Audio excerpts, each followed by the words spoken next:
Karim, elle me manque tellement. Ça fait 1 an, mais la douleur ne passe pas. Je sais, mon amour. C'est dur. Ta mère était une femme exceptionnelle, c'est normal d'avoir mal. Je donnerai ma propre vie juste pour entendre sa voix une dernière fois. Juste 1 minute. Pleure, lâche tout. Ne garde pas ça en toi. Mon cœur se serre à chaque fois que je regarde les enfants. Elle aurait adoré les voir grandir. Elle veille sur nous, j'en suis persuadé. Elle voit tout de là-haut. Dis Karim, est-ce qu'on peut aller au cimetière demain? Je veux me tenir sur sa tombe. Bien sûr, chérie. On ira, Inch'Allah. Je veux m'asseoir et lui parler de l'école du grand. Lui raconter comment le petit a marché cette semaine. C'est une excellente idée. Ça te fera un bien fou de te vider le cœur avec elle. Tu crois qu'elle va m'entendre? Qu'elle comprendra pour ses petits-fils? Évidemment, elle t'écoutera. Une mère écoute toujours son enfant, même sous terre. Excusez-moi de m'immiscer, mais le cimetière n'est pas un salon de thé, monsieur. Pardon? Vous vous mêlez de quoi? Ma femme souffre, un peu de respect. C'est par respect pour sa mère et pour son âme que je parle. Vous l'encouragez dans l'innovation. Bida. Une innovation? Je veux juste parler à maman et c'est interdit de visiter les tombes? Visiter pour se rappeler la mort, oui, c'est recommandé. Mais allez lui raconter votre semaine, non. C'est psychologique. Elle a besoin de lui parler de nos enfants. Ça va la consoler. La consoler elle, peut-être. Mais sa mère a-t-elle besoin d'entendre parler des bulletins scolaires des enfants? Je pensais que ça lui ferait plaisir de savoir qu'ils vont bien. Ma fille, votre mère est dans le barzak, le monde intermédiaire.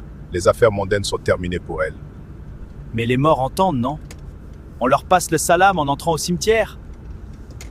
On passe le salam, on prie pour eux. On leur fait pas la conversation. Ils ont besoin de lumière, pas de potin. De lumière? Qu'est-ce que vous voulez dire? La tombe est la première demeure de l'au-delà. Ce qui l'éclaire, ce n'est pas le récit de votre journée. On essaie juste de garder un lien affectif. Vous êtes d'une froideur, monsieur. L'ignorance est cruelle, pas moi.